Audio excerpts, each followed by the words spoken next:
पाठ 9 कॉर्बेट राष्ट्रीय उद्यान। इस पाठ में जिम कॉर्बेट नेशनल पार्क के बारे में उपयोगी जानकारियां प्रस्तुत की गई हैं। यह भारत का सबसे बड़ा राष्ट्रीय उद्यान है, जहां जंगली जीव जंतुओं का संरक्षण किया जाता है। गर्मियों की छुट्टियों में हमने मम्मी पापा के साथ जिम कॉर्बेट राष्ट्रीय उद्यान घूमने का कार्यक्रम बनाया। दीपू और मैं घूमने के नाम से ही बहुत खुश हो रहे थे। मम्मी रास्ते की तैयारी में लग गईं और पापा कार की साफ सफाई में लग गए। हमने भी रास्ते में खाने पीने की चीजों की सूची तैयार कर मम्मी को दे दी। पापा के एक मित्र चतुर्वेदी अंकल भी हमारे साथ वहां चलने को तैयार हो गए।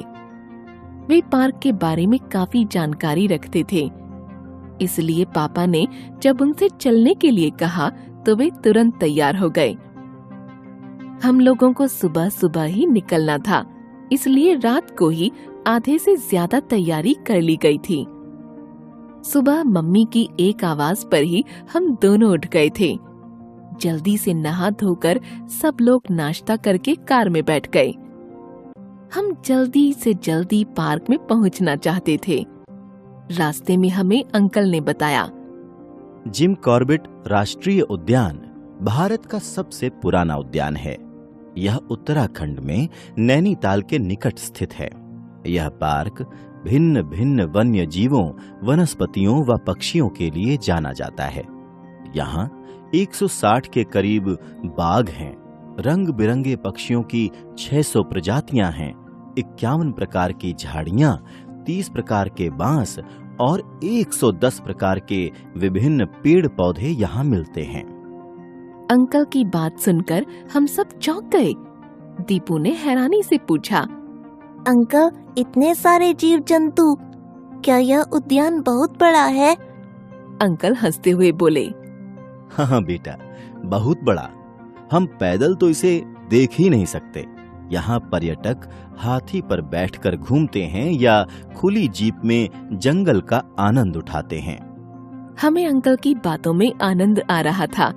हम पार्क के बारे में और ज्यादा जानना चाह रहे थे कि तभी पापा ने कहा, अरे बच्चों, वहीं जाकर आगे की जानकारी लेना, वरना वहां पहुंचने पर तुम्हारा रोमांच खत्म हो जाएगा। मम्मी ने भी पापा की हाँ में हाँ मिलाते हुए कहा, और क्या, यदि अभी रास्ते में ही सारी जानकारी ले लोगे तो वहां जाकर क्या देखोगे? मैं और दीपू मम्मी पापा की बात सुनकर चुप तो हो गए, लेकिन मन ही मन उस अद्भुत पार्क के बारे में सोचते रहे। शाम से पहले ही हमारी कार रामनगर पहुंच गई थी। प्रकृति के सुंदर दृश्य चारों तरफ बिखरे हुए थे। रास्ते की थकान के कारण पापा ने अगले दिन घूमने का कार्यक्रम बनाया। अंकल ने होटल वाले की मदद से एक खुली जीप का इंतजाम भी कर लिया था। अगली सुबह खुली जीप हमारा इंतजार कर रही थी। हम सब पीछे की तरफ बैठ गए। चारों ओर हरियाली ही हरियाली थी। अंकल ड्राइवर के साथ वाली सीट पर बैठे हमें रास्ते के बारे में बताते जा रहे थे। मैंने अंकल से जंगल के इतिहास के बारे में कुछ बताने के लिए कहा तो उन्होंने बताया कि यह भारत का पहला नेशनल पार्क है, जिसकी स्थापना 1936 में हुई। फिर 1957 में प्रसिद्ध शिकारी और पर्यावरण विद्वान एडवर्ड जिम जेम्स कॉर्बेट के नाम पर इसका नाम जिम कॉर्बेट पार्क रखा गया। दीपू ने उत्सुकता दिखाते हुए इसका कारण पूछा तो अंकल ने बताया, उत्तराखंड के जंगलों में जिम कॉर्बेट ने ऐसे बाघों का शिकार किया जो नरभक्षी हो गए थे, अर्थात आदमियों को मारकर खा जाते थे। ऐसे बाघ देखते ही देखते मनुष्यों को उठाकर ले जाते थे। जिम कॉर्बेट का निशाना अचूक था, इसलिए उनसे प्रार्थना की गई कि वे मानव जाति की रक्षा करें। फिर उन्होंने उस समय के नरभक्षी बाघों और तेंदुओं से आसपास के निवासियों की रक्षा की। बाद में तेंदुओं और अन्य वन्य जीवों की रक्षा का उन्होंने संकल्प लिया। उन्होंने पर्यावरण की सुरक्षा के लिए सराहनीय प्रयास किए। उन्हीं के सम्मान में इस पार्क का नाम जिम कॉर्बेट रखा गया। हमारे अलावा अन्य कई पर्यटक यहाँ आए हुए थे। हमने वहाँ मगरमच्छ, हिरन, बारहसिंगा, भालू, लंगूर, बंदर, तेंदुआ आदि जानवरों को देखा। हमें दूर जाते हुए हाथियों के झुंड भी दिखाई दिए। कुछ आगे बढ़े तो रास्ते में बारहसिंगा का झुंड दिखाई दिया। वे रास्ता पार कर रहे थे। जंगल के कानून का पालन करते हुए हमने उन्हें पहले निकलने दिया। इतने नजदीक से पशु पक्षियों को देखना हमारे लिए एक रोमांचक अनुभव था। अंकल हमें जंगल के बारे में भी बताते जा रहे थे।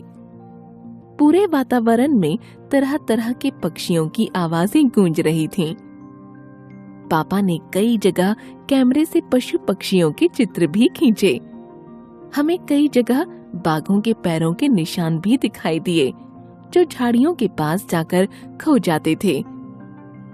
पार्क में जगह जगह पर लकड़ियों के मचान बने हुए थे, जहां पर्यटक दूरबीन द्वारा घूमते फिरते जानवरों और दूर दूर तक फैले जंगल का नजारा ले सकते थे।